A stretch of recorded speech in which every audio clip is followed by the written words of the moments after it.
என்னுடைய பேர் ஈஸ்வரன். சித்த ஆகம ஆராய்ச்சியாளராக இருக்கிறேன். இந்த அத்திரி வனம்ங்கிறது வரலாற்று சிறப்பு மிக்க ஒரு இடம். அத்திரி மகரிஷி, அவரது துணைவியார் அனுசுயா, 2 பேரும் இங்கே வாழ்ந்த இடம். இந்த இடத்தினுடைய இத்தனை அடி உயர மலையில் தனி பாறையில் ஒரு ஊற்று. அத்திரி மகரிஷி ஆற்றுலேருந்து தண்ணி எடுத்து கொண்டாந்து சிவலிங்க பூஜை பண்ணிகிட்டு இருந்தார். அது சமயம் அகஸ்தியர் இந்த சேத்திரத்துக்கு வந்த காலத்தில் இங்கே இவ்வளோ பெரிய மலையில் ஒரு ஊற்று, கங்கா நதின்னு, ஆகாய கங்கைன்னு பேர், அந்த ஒரு ஊற்றை உருவாக்கினார். அந்த ஊற்றை உருவாக்கி கொடுத்தது அத்திரி மகரிஷி, அகஸ்தியர். அகஸ்தியரில் 46 அகஸ்தியர் உண்டு. பொதிகை மலைக்கு நிருதர்களை அழிக்க வந்த அகஸ்தியர், அவர் தான் பொதிகை அகஸ்தியர். அந்த அகஸ்தியர் இமயமலையிலேருந்து வர்றாரு. அவருக்கு தமிழ் தெரியாது, அகஸ்தியருக்கு தமிழ் தெரியாது. அவர் கிரந்தமும் சமஸ்கிருதமும் பயின்றவர்.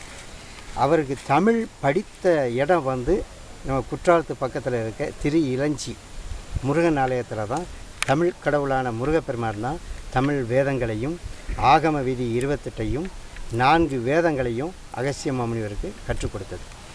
கைலாயத்திலிருந்து தென்பக்கம் நிருதர்கள் ஆண்டு பல கொடுமைகளை பண்ணிக்கிட்டு இருந்தாங்க.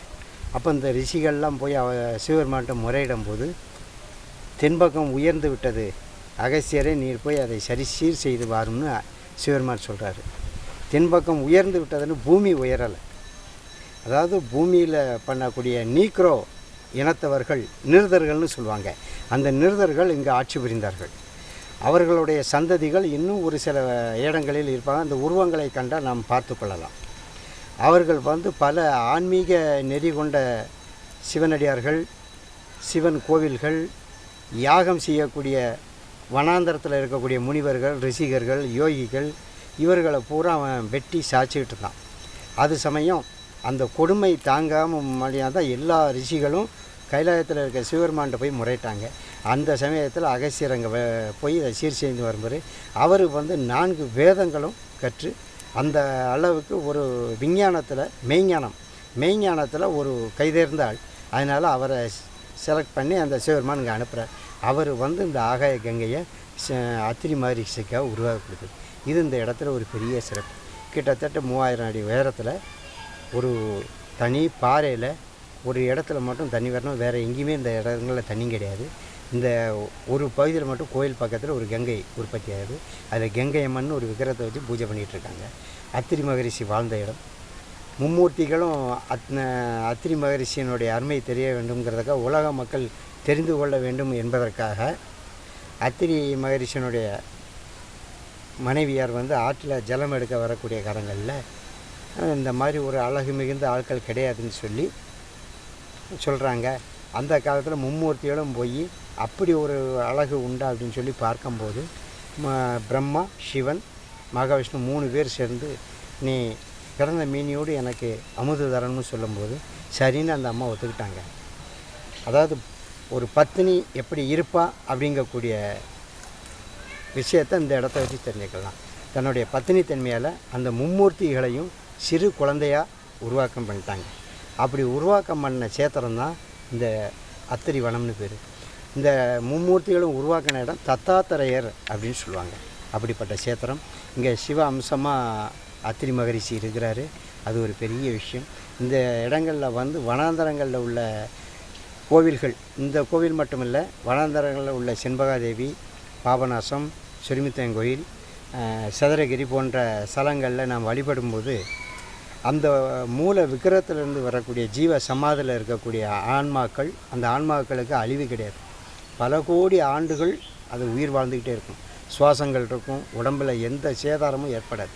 அந்த ஆன்மாக்கள் இருந்து வரக்கூடிய அணுக்கள் அந்த லிங்கத்தின் வழியாக பிரதிபலிப்பு ஏற்படும். அந்த லிங்கத்தின் வழியாக பிரதிபலிப்புகள் எப்படி மானிட ஜனனங்களுக்கு கிடைக்கிறது என்றால், உதாரணமாக ஒரு சின்ன உதாரணம். ஒரு மனிதனை நாம் கை நீட்டி பேசும்போது இந்த விரலை நீட்டி பேசினா கோவம் வராது, இந்த விரலை நீட்டி பேசினா கோவம் வராது, இந்த விரலை நீட்டி பேசினா கோவம் வராது, இந்த விரலை நீட்டி பேசினா கோவம் வராது. இந்த விரலை நீட்டி பேசும்போது அவங்களுக்கு சினம் ஏற்படும். யாரை பார்த்து கையை நீட்டி பேசினாங்க. இந்த விரலிருந்து வரக்கூடிய வாயுகள், அணுக்கள் மனிதனுடைய சிந்தனைகளை சிதறடிக்கிறது. அதுபோன்று இது நாம் அனைவரும் தெரிந்து கொள்ளக்கூடிய ஒரு விஷயம். இதுபோன்று லிங்கத்திலிருந்து சில அணுக்கள் பிரவாகம் இருக்கிறது. அந்த அணுக்களை நாம் கிரகிக்க வேண்டுமென்றால் ஆலயத்திற்குள் கைத்தறி ஆடைகளை அணிந்து செல்வது மிகவும் சாலச் சிறந்தது. இதற்கு மேல் இது சம்பந்தமாக உங்களுக்கு எதுவும் சந்தேகம் இருந்தால் என்னை தொடர்பு கொண்டு கேட்டுக்கொள்ளலாம். அதோடு ஆலயத்திற்கு விக்கிரகங்களை தொடக்கூடாது என்று ஒரு ஆகம விதி இருக்கிறது. ஆச்சார அனுஷ்டானங்கள் இல்லாமல், ஆச்சார அனுஷ்டானங்கள் என்றால் ஒரு மனிதனுடைய மலக்குடலில் 9 ஆண்டு கால மலம் இருக்கும். அந்த மலங்களை வெளியேற்றி அங்கத்தில் எண்ணெய் தேய்த்து குளித்து சுத்தமாக தூய உடம்போடு சென்றால் மட்டுமே நாம் இறைவனை தொட்டு வழிபாடு செய்யலாம்.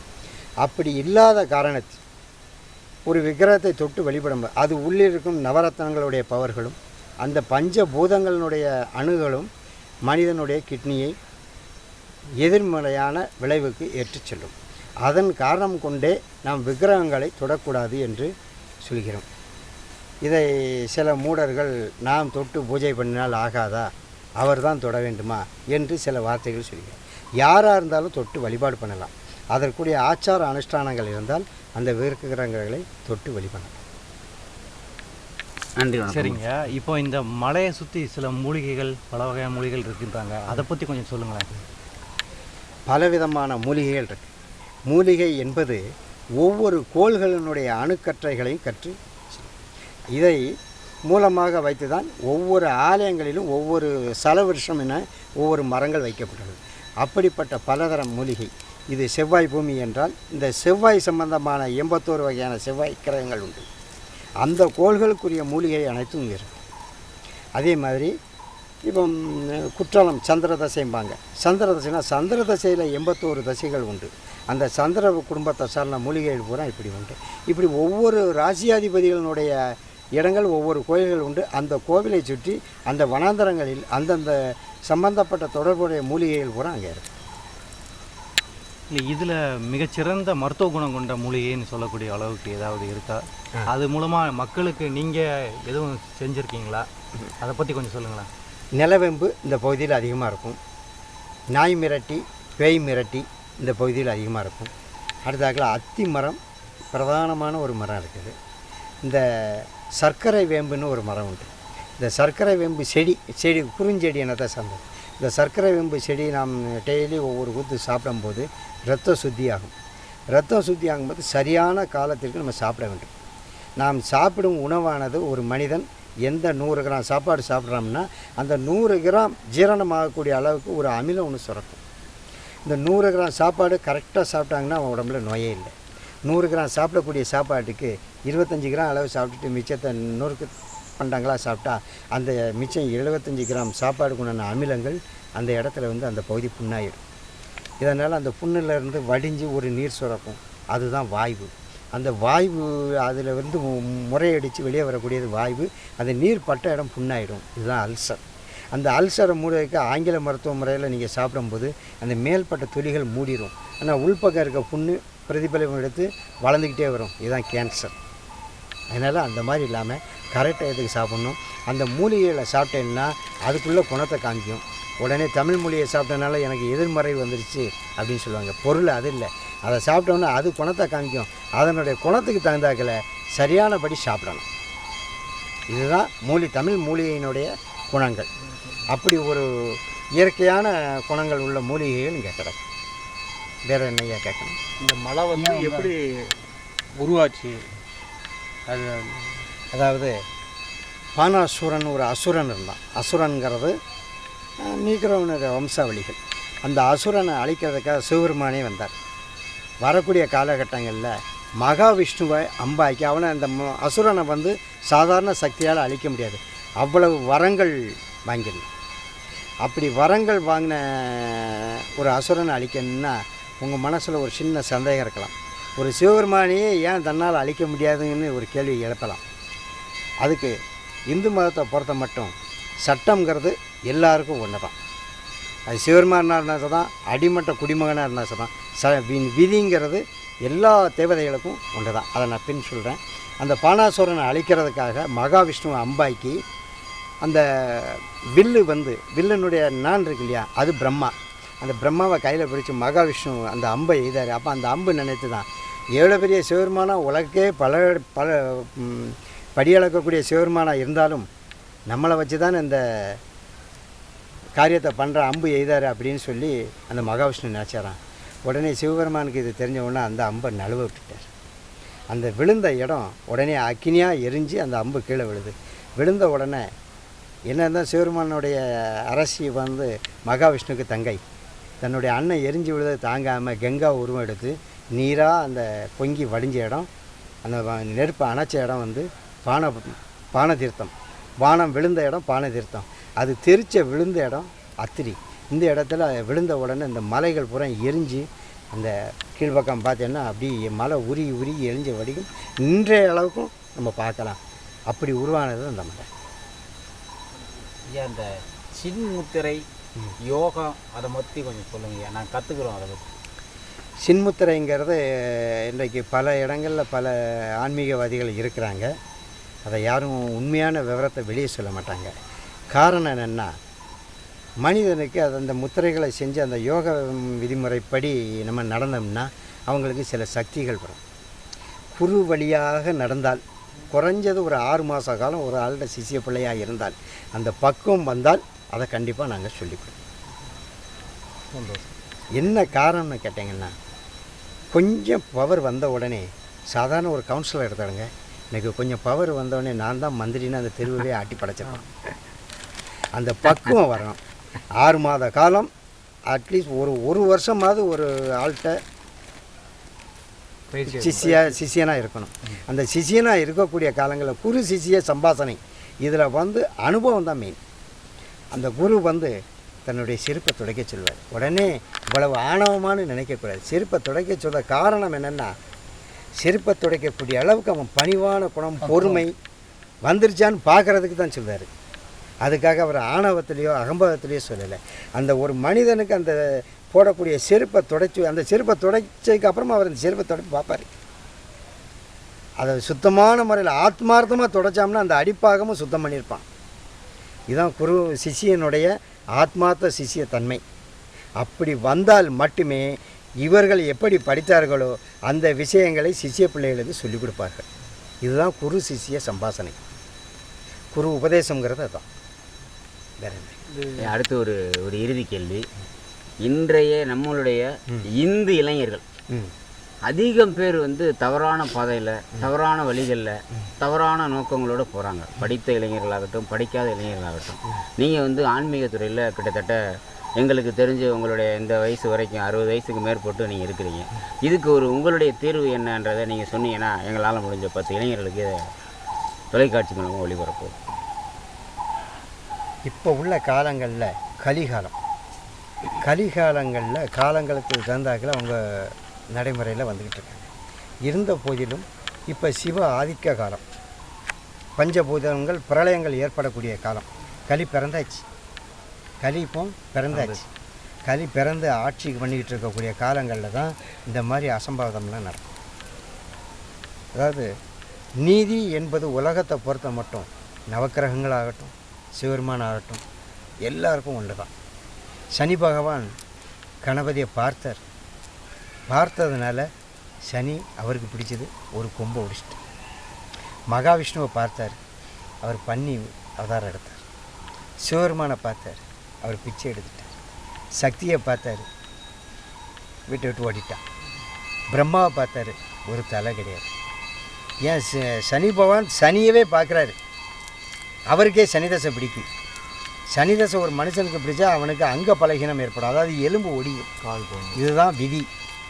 சனி பகவானை பிடிச்ச உடனே என்னை விட்டால் அழகு உலகத்தில் யாருமே கிடையாதுன்னு சொல்லி சிவம்பு லிங்கத்து மேலே காலை வைக்கிறார். உடனே சிவபெருமான் எல்லாம் பார்த்துட்டார், அவருக்கு சனிதசை பிடிச்சிருக்கு. இவரும் பார்க்காத மாதிரி அந்த காலை திருப்பிட்டார். அதான் சனி பகவான் முடவன்னு சொல்லுவாங்க. அவருக்கு அங்க பலகீனம் ஏற்படுது. சனி பகவான் ஒரு காலை கீழே வச்சு தான் இருப்பார். விதிங்கிறது இந்து மதத்தை பட்டும் இறைவனானாலும் சரி மனிதனானாலும் சரி ஒன்று தான். இந்த தத்துவம் இந்து மதத்தில் மட்டும்தான் இருக்குது, உலகத்தில் வேறு எந்த மதத்துலையும் கிடையாது.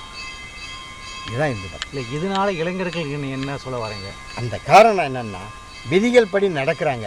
இப்போ சிவகாலங்கள் ஆரம்பிச்சிருச்சு. பூமியில் இருக்கக்கூடிய சித்தர்கள்லாம் வெளியே வர ஆரம்பிச்சிட்டாங்க. ஒவ்வொரு சிவலிங்கத்துக்கு அடியிலையும் ஒவ்வொரு ஜீவசமாதி இருக்குது, அவங்க பூரா வெளியே வந்துட்டாங்க. இனி சிவகாலம்தான். சிவருத்ரம், எல்லாருமே இப்போ நீ உத்ராட்சம் போட்டுருவாங்க. நான் அதிகபட்சம் ஒரு 3 வருஷத்துக்குள்ளே இந்தியாவில் இருக்க அத்தனை இளைஞர்களும் உத்ராட்சம் போட்டுருவாங்க. அப்புறம் சிவ வழிபாடுகள் நடக்கும். அப்புறம் பிரளயம். யார் யார் உத்ராட்சம் போடுதாங்களோ அவங்க பூரா மீண்டும் ஜனனமாயிருவாங்க. யார் உத்ராட்சம் போடாமல் அகம்பாதம் பண்ணிகிட்ருக்காங்களோ அவங்க சந்ததிகள் அதோடு அழிஞ்சு. உத்ராட்சம் போட்டால்தான்ங்கிறத நான் சொல்லலை. அதாவது ஆன்மீக வழிபாடு. ஆன்மீக வழிபாடு என்னன்னா நீதி போதனை, இறந்ததை உண்ணாமை, கொல்லாமை, இதுதான் ஆன்மீகம். இதுதான் இந்து மதம். பிறரை துன்புறுத்துவது பாவம். இதைத்தான் இந்து மதம் சொல்லியிருக்கிறது. அதுக்காக இந்து மதத்துக்கு இந்து மதம்ங்கிற பேரே கிடையாது. இயற்கையானது, பஞ்சபூதங்களானது தான் இந்து மதம். இந்து மதம்ங்கிறது பஞ்சபூதங்களை வழிபடுது. 7 கோள்களையும் அனுக்கிரகிச்சு கொடுக்கறது பஞ்சபூதம். இதுதான் சிவ வழிபாடு. இதனுடைய சூட்சுமத்தை நம்ம வழிபாடு பண்ணிக்கிட்டு இருக்கோம். ஐயா, ருத்ராட்சம் அணிஞ்சிக்கிறோம், அப்புறம் தாம்பத்தியத்தில் இருக்கிறோம், அப்புறம் குடும்பஸ்தனாக இருக்கும் போது அது தடையாக இருக்குமா? அது சாத்தியமா? அது இல்லற வாழ்க்கையில் மனைவி கூட போகம் பண்ணிகிட்டு இருக்க போது அந்த உச்சக்கட்டத்தில் நீங்கள் சிவசிவன்னு சொல்லலாம். அதுக்கு தீட்டே கிடையாது. சிவாங்கிற வார்த்தைக்கு தீட்டே கிடையாது. சிவாங்கிற வார்த்தை பஞ்சபூதங்கள், ஆகாயம், நெருப்பு, நீர், காற்று, பூமி, இதோட கலந்தது. அதனால் அதுக்கு தீட்டே கிடையாது. அப்போ உத்ராட்சம் அணிஞ்சிக்கிட்டு போகம் பண்ணலாம், தவறே இல்லை. உத்ராட்சங்கிறது ஒரு கிரிகையை சார்ந்தது. பட் அதுக்கு தீட்டு கிடையாது. அதுக்கு தீட்டு என்னன்னா ஒரே ஒரு தீட்டு தான். கொல்லாமை, பிறரை துன்புறுத்தக்கூடாது, பிறர் சொத்தை அபகரிக்கக்கூடாது, பொய் சொல்லல் ஆகாது, புறம்பேசல் ஆகாது, பொறாமை கொள்ளக்கூடாது, தினமும் வழிபாடு பண்ணணும். இதுதான். அப்படி இருந்தால் அவரே ஒரு சித்தராயிருவாரே. சிவ வழிபாடுன்ற தேவையில்லையே. தனக்கு தானே யாருக்குமே துன்புறுத்தாமல் இருக்கணும் அப்படின்னு நினைக்கிறாருன்னு வச்சுக்கோங்க ஒரு நபர். அப்போ அவர் ஒரு இது மாதிரி தானே, நீங்கள் சொல்கிறபடி பார்த்தா கொல்லாமையாக இருக்கலாம், துன்புறுத்தாமையாக இருக்கலாம், பிறரோட சொத்துக்கு அபகரிக்காமல் இருக்கலாம். அவர் எல்லாம் திறந்த ஒரு மாதிரி தானே. இல்லற வாழ்க்கையில் இருந்தாலுமே சம்பாதிச்சு வேலை பார்த்து சம்பாதிச்சு சொல்கிறேன், உங்கள் குடும்பத்தை வாழ்க்கை நடக்கும். அதுதான் சொல்கிறேன். அப்படி இருந்தாலே நீதி பரிமாணப்படி நீதியாக இருக்காருன்னு தான் நீதியாக உள்ள காரியங்கள் செய்யலாம். அதுதான் நீதிக்கு புறம்பானது. அதாவது இந்த மரத்தை வெட்டிட்டு போகிறான், அந்த ஒருத்தனை கொள்ளையடிச்சு அவன் சொத்து அபகரிக்கணுங்கிறது தான் கூடாது. ஆமாம், அதுதான் சொல்கிறேன். புறம் பேசல் கூடாது, பொய் பேசல் கூடாது, பிறர் சொத்தை அபகரிக்கக்கூடாது, பிறரை துன்புறுத்தக்கூடாது. நம்ம பேசி அடுத்தவங்க சிரிக்கணும், அடுத்தவன் அழுது நம்ம சிரிக்கக்கூடாது. சிரிக்க தெரிஞ்ச ஒரே ஜீவன் மனித ஜீவன். சரிண்ணா, இந்த பிறவியை கர்மா பண்ண தானே பிறந்திருக்கு, புண்ணியம் பண்ணலே. இதெல்லாம் செஞ்சால் தானே கர்மா. இதுதானே இந்த பிறவி பலன். நீங்கள் போன பிறவியில் செஞ்ச புண்ணியத்தை தான் இவ்வளோ பேர் இந்த விஷயங்களை கேட்டுட்டு இருக்கீங்க. ஏதோ ஒரு காலத்தில் ஏதோ ஒரு சித்தர்கள்ட்ட சிசிய பிள்ளையாக இருந்திருப்பீங்க. அதனுடைய விட்ட குறைகளை தான் இன்றைக்கி இந்த இடத்துல கேட்டுருக்கீங்க.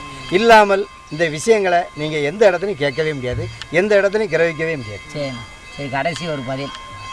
இத்தனை வருஷத்துக்கு அப்புறமும் உங்களுக்கு ஒரு சந்தோஷமான விஷயங்கள் நடந்திருக்கும். அந்த நாளை நீங்கள் மறக்காமல் வச்சுருப்பீங்க உங்கள் அனுபவத்தில். அதை எங்களுக்கு கண்டிப்பாக நீங்கள் சொல்லணும். ஏன்னா எங்களுடைய நட்புகளில் நீங்கள் என் மீது பொய் வழக்கு போட்ட காவல்துறை, என் மீது பொய் வழக்கு போட்ட தனிப்பட்ட ஒரு நபர் ஆலய விஷயங்களுக்காக கடைசி அந்த நபரை துண்டு துண்டாக வெட்டி ஒரு கூடையில் போட்டு ஆற்றுல போட்டான், கிணத்துல போட்டாங்க. அந்த காவல்துறைக்கு என்கிட்ட கேஸை போட்டு 3ஆம் நாள் இந்த இடம் பூரா பிளேட் வச்சுட்டுங்க. அப்போ அங்கே இருந்த இன்ஸ்பெக்டர் சொன்னார், உன் மேலே போய் கேஸ் போட போகிறோம்னாரு. எல்லாம் எங்கள் ஐயா பார்த்துக்கிட்டாருங்கிற ஒரே வார்த்தையாக சொன்னேன். அதுக்கப்புறம் 1 மாதத்தில் அந்த இன்ஸ்பெக்டர் கூட்டார், அவனை வெட்டி போட்டாங்க. இது சந்தோஷம்னு சொல்லலை. இறை தொண்டு செய்தவனு எவராக இருந்தாலும் சரிதான், A to Z இந்திய குடிமகளில் ஏன் உலக ஜீவராசியில் இறைவன் தொண்டு செய்தவனை அவன் மீது பொய் வழக்கு போடுதானோ அவனுக்கு கெதி இதுதான். அது நானாக இருந்தாலும் சரி, நீங்களாக இருந்தாலும் சரி, இதை கேட்டுக்கிட்டு இருக்கவங்களாக இருந்தாலும் சரி, இறை தொண்டு ஆத்மார்த்தமாக செய்தவங்களை யாராக இருந்தாலும் அது சிவபெருமான் கண்டிப்பாக. நீங்கள் அப்போ ஆன்மீக பணியில் எத்தனை வருஷம் ஆகுது? எனக்கு வயசு உங்களுக்கு எப்படி இது தொடர்பானது? யார் உங்களுக்கு குரு? அதாவது எங்களுடைய ஜீன்ஸுகள் தேரையருங்கிற சித்தர்கிட்ட சிஷிய பிள்ளைகளாக இருந்த குடும்பங்கள். அதன் வழி தோன்றல்கள் வளர்ந்த நான் அந்த ஜீன்ஸுகள்லேயே அந்த இது வந்திருக்கிறேன். தேரையர் வழிபட்ட ஸ்ரீசக்கரம் இன்றைக்கி எங்கள் வீட்டில் இருக்குது. அதுவும் போக குற்றாலத்தில் சித்திரசபை ஓவியங்கள் வரைஞ்சது எங்கள் குடும்பம். ஒரு காலத்தில் குற்றாலம் ஆலயத்தில் அந்தணர்கள் பூஜை பண்ணிகிட்டு இருந்தாங்க. பூஜை பண்ணிகிட்டு இருந்த காலங்களில் அந்த திருவிழா முடிஞ்சவங்க அவங்க இந்த மௌன பலின்னு ஒன்று உண்டு. அந்த வன தேவதைகளுக்கு அந்த மௌன பலி கொடுக்காத காலங்களில் எந்த ஒரு ஆலயங்கள்லையுமே பாழடைஞ்ச கோயில்களில் அந்த சிவபெருமானை சுற்றி பல தேவதைகள் இருக்கும். அதாவது கிராமப்புறங்களில் சொல்லுவாங்க 21 கூட்டுறவுன்னு சொல்லுவாங்க. அந்த தேவதைக்கு அந்த பலிகள் கொடுக்காத பலிங்கிறது பூஜைகள், ஆன்மீக முறையில் பூஜைகள். அந்த பூஜைகள் செய்யாத ஒரு காரணத்தினால அந்த திருவிழா முடியும் போது அவங்க இறந்துடுறாங்க.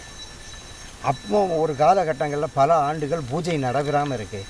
அப்போ பராக்கிரம பாண்டியன் மிகவும் வேதனையுற்று, தென்காசி ஆலயத்தை கட்டின பராக்கிரம பாண்டியன் வேதனையுற்று இப்படி ஒரு நிகழ்வு இருக்குது அப்படின்னு சொல்லி இதுக்கு நம்ம பரிகாரம் தேடணும்னு சொல்லி கொண்டு இருக்கும்போது சேரன் மகாதேவிங்கிற ஊரில் சேர மன்னன் தன்னுடைய மாமனார் வீட்டுக்கு வர்றார். அந்த நேரம் சொரிமுத்து ஐயனார் கோவில் அப்படிங்கிற கோவிலில் பேச்சியம்மனுக்கு மகாலிங்கத்துக்கும் எங்கள் குடும்பத்தார் பூஜை பண்ணிகிட்டு இருந்தாங்க. அந்த பூஜைக்கு போகக்கூடிய காலங்கள் நாங்கள் இருந்த ஊர் சேரன் மகாதேவி. அந்த சேரன் மகாதேவி மன்னர்கள் தான் எங்களை அந்த கோயில் பூஜைக்காக வச்சுருந்தாங்க. எங்கள் முன்னோர்கள் பூஜைக்கு போகும்போது அங்கே இருக்க பலவேசக்கார சுடலைங்கிற தேவதை வந்து அந்த பரிவட்டத்தை அந்த இடத்துல பிடிச்சி பறந்து போயிருக்கு. அந்த நேரத்தில் பராக்கிரம் பாண்டிய வந்திருக்காங்க. துணி அந்த இடத்துல பறந்து போதான்னு பார்த்து பின்னாடியே வந்த உடனே இவங்க வந்து சொரிமுத்தையனார் கோயிலில் பூஜைக்கு வந்திருக்காங்க. பூஜைக்கு வந்து சாமியெல்லாம் வந்து நாங்கள் பராக்கிரம் பாண்டியன் இந்த மாதிரி சின்னரஞ்சா தேவர்னு சொல்லி அவர் ஜமீன் சின்னரஞ்சா தேவருங்கிறது குற்றாலம் கோவிலில் கட்டிய ஜமீன். இவங்க 2 பேர் சேர்ந்து நீங்கள் குற்றாலம் கோவிலுக்கு பூஜைக்கு வரணும்னு சொன்னோன்னே எங்கள் மன்னர்கிட்ட கேளுங்கன்னு சொல்லி சேர மன்னர்கிட்ட கேட்டு அந்த சேர மன்னர் மூலமாக பராக்கிரம் பண்ணி எங்கள் குடும்பத்தை மேலகரம் ஊரில் கொண்டாந்து குடியமர்த்தினாங்க. அதன் பிறகு தாந்திரிக முறைகள், அதாவது தமிழ் வேத முறைகளில் சித்தர்கள் முறைகளில் அந்த உள்ளே வந்து பார்க்கும்போது பூதகணங்கள் இருந்துச்சு. அந்த பூதகணங்களை வெளியேற்றணும்னா சாசா வரணும். அப்போ பலோடியும் சொரிமுத்தம் கோயிலுக்கு வந்து சாசாவை குடியழைச்சி கொண்டாந்து அந்த கோவிலில் வச்சு வடக்கு வாசலில் இன்னும் சாசா இருக்குது. அந்த பரிவார தேவதைகள் பூரா வடக்கு வாசலில் வச்சுட்டு அதுக்கப்புறம் குற்றாலம் கோயிலில் அந்த பூஜையை ஆரம்பித்தோம். அதன் பிறகு திருவிழாக்கள் நடந்து முடிஞ்ச பிறகு அதே அந்தணர்கள் அப்போ இவங்கெல்லாம் சாகலியன்னு சொல்லி மீண்டும் அந்த இடத்த பிடிச்சாங்க. சரி, பராக்கிரம் பாண்டியனும் இவங்களை நம்ம இந்த இடத்த பண்ணிட்டோமே, இப்படி அவங்க கூட்டு வந்து பாக்கிட்டோமேன்னு சொல்லி மனம் புழுங்கி இறைவனை வேண்டி கொண்டு இருக்கும்போது எது எப்பப்போ நடக்கணுமோ அதை அப்பப்போ நடக்குன்னு சொல்லி அவர்களை சித்திரை சபையம் என்ற இடத்துல ஓவியங்கள் வரைய செல்லுது. அவங்க அதை வரையக்கூடிய சக்தியை நான் கொடுக்குறோன்னு சொல்லி எங்கள் முன்னோர்களுக்கு அந்த சக்தியை கொடுத்து அதன் மூலமாக அந்த ஓவியங்கள் வரைஞ்சிருக்கிறோம். அந்த சித்திரை சபையில் இன்னும் எங்கள் 3வது எண்ணெயிலேருந்து ஒரு 4வது தலைமுறையில் உள்ள ஒருவரோட படம் அங்கே இருக்குது. அந்த குடும்பத்தை சார்ந்தவன். இது ஒரு சிறப்பான ஒரு விஷயம். நீங்கள் சித்தர் பார்த்துருந்தா? பார்த்துருக்குறேன். அதாவது சூழ சரீரம் அவங்களுக்கு அது ஒரு ஷேடோ மாதிரி தெரியும். அது எப்படி தெரியும்னா உருவம் தெரியாது. அந்த உருவம் மாதிரி நீர் மாதிரி தண்ணி மாதிரி தெரியும். தண்ணி இருக்கு இல்லையா, தண்ணியில் அந்த உருவம் மாதிரி தெரியும். சில இடங்களில் காற்று நீர் உருவமாக தெரியும். காணல் நீர்னு சொல்லுவாங்க இல்லையா, அந்த காணல் நீருங்கிற உருவத்தில் நீங்கள் யாராக இருந்தாலும் சித்தர்களை பார்க்கலாம். அந்த மனப்பான்மை வேணும். தியானம் ஒன்று. நீங்கள் ஒரு பைக்கில் போய்கிட்டு இருக்கும்போது ஒரு சிறு குழந்தை பசிக்காக அழுதுன்னா அந்த பசிக்காக அழுத குழந்தைக்கு நீங்கள் ஒரு அன்னமிட்டால் இவங்க உங்களை தேடி வருவாங்க. ஒரு முதியோர் ஜீவனாம்சம் தன்னுடைய பசிக்காக ஒரு அன்னம் கேட்டு மயங்கிட்டு இருக்காருன்னா ஒரு குத்து தண்ணியும் ஒரு குவளை தண்ணியும் ஒரு நேரம் சாப்பாடும் கொடுத்தேன்னா இந்த சித்தர்கள் உங்களை தேடி வந்து காட்சி கொடுப்பாங்க. சித்தர் வரன்னா உடனே சித்தர் மாதிரி வரமாட்டாங்க. அங்கமெல்லாம் அருவருப்பான உருவத்தில் வருவாங்க. பார்க்க சகிக்காத உருவத்தில் வருவாங்க. மேல்காலெலாம் ஊரல் ஏற்பட்டு அருவருத்து வெறுக்கக்கூடிய உருவத்தில் வருவாங்க. அந்த அருவருப்பு தன்மையை பட்டு வெறுக்காத தன்மை சகிப்புத்தன்மை வந்தால் தான் நம்ம அவங்கள பார்க்க முடியும். ஒன்று வேணும்னா ஒன்றை இழந்து தான் ஆகணும். ஒரு நல்லது வேணும்னா ஒரு கெட்டதை இழந்து தான் ஆகணும். அந்த மாதிரி நீங்கள் எந்த மலையில் பார்த்து? எப்போ நினச்சாலும் எந்த இடத்துல நினச்சாலும் எப்போ வேணாலும் பார்க்கலாம். அந்த தன்மை இறைவன் எனக்கு கொடுத்துருக்கு. சரி, நீங்கள் சிவபக்தர் ஆகி எத்தனை வருஷம் ஆகுது? எனக்கு வயசு 61 ஆச்சு. எப்போ ஆனோம்னு எனக்கு என் பேர பிள்ளைக்கு 4 வயசாச்சு. சரி, அப்போ அவரை கண்டதாவது உண்டா? யார காட்சி அவரை கண்டதாவது உண்டா? சிவபெருமான நான் இருக்கிறதுனா சிவபெருமான் தானுங்க. நீங்கள் எல்லாம் சிவன் தானே? நீங்கள் அத்தனை பேருமே சிவன் தான். வெரி குட், முடிஞ்சு போச்சு, சூப்பர். ஒரு மனிதனுங்கிறது பிரம்மா. அந்த பிரம்மாவுக்கு மூச்சு இருக்குல்ல, அந்த மூச்சை பார்க்க முடியாது. அதான் மகாவிஷ்ணு. அவங்க பேச சத்தம் வெளியே வருதில்ல, இதுதான் சிவன். அதான் நீங்கள் இல்லை, மனுஷா தான் தெய்வ ரூபன்ற, அது உண்மைதானா? அதுதானே இப்போ சொன்னேன். நீங்கள் பிரம்மா, பிரம்மாக்குள்ளே மாயாங்கிற விஷ்ணு உள்ளே இருக்கார். நீங்கள் பேசுகிற பேச்சை என்னால் பார்க்க முடியாது, அதான் மாயா. அது வெளியே வருதில்ல சவுண்டு ஒலி, அதுதான் சிவன். சிவன் இல்லாதவன் ஊமை. சிவனும் மாயாவும் இல்லாதவன் மெண்டல், அவன் பிரம்மா. அவன் சிவனை நேரடியாக பார்த்து பேசிக்கிட்டு இருப்பான். தனியா முடிஞ்சு வச்சு. அதுக்காக பைத்தியம் ரோட்டில் அலைதோம்லாம் பைத்தியம் நினச்சி கல்லெடுத்து தெரிஞ்சிடாதியே. அவன் எப்போ யார் கூட பேசிகிட்டு இருக்கான்னு யாருக்கும் தெரியாது. ஆனால் பேசுகிற பேச்சு ஒன்றா இருக்கும். அவன் அங்கே அவங்ககிட்ட வேறு பரிபாஷையில் பேசிக்கிட்டு இருப்பான். அந்த பரிபாஷையில் பேசுறது உங்களுக்கு தெரியாது. அதனால் எந்த மன இது குணம் உள்ளவங்கள் கண்டேன்னா அவங்க என்ன சாப்பிட்றாங்களோ அதை வாங்கி கொடுங்க. 3 தடவை அதை சாப்பாடை வெறுப்பாங்க, 4ஆவது ட்ரிப்பு உங்கள்கிட்ட வாங்கிடுவாங்க. சாதாரணமாக அந்த மாதிரி ஆட்கள் யாரும் வாங்க மாட்டாங்க. ரைட்டு. வேறு எதுவும் சந்தேகம் இருக்குதா? ரொம்ப சந்தோஷம், ரொம்ப சந்தோஷம்.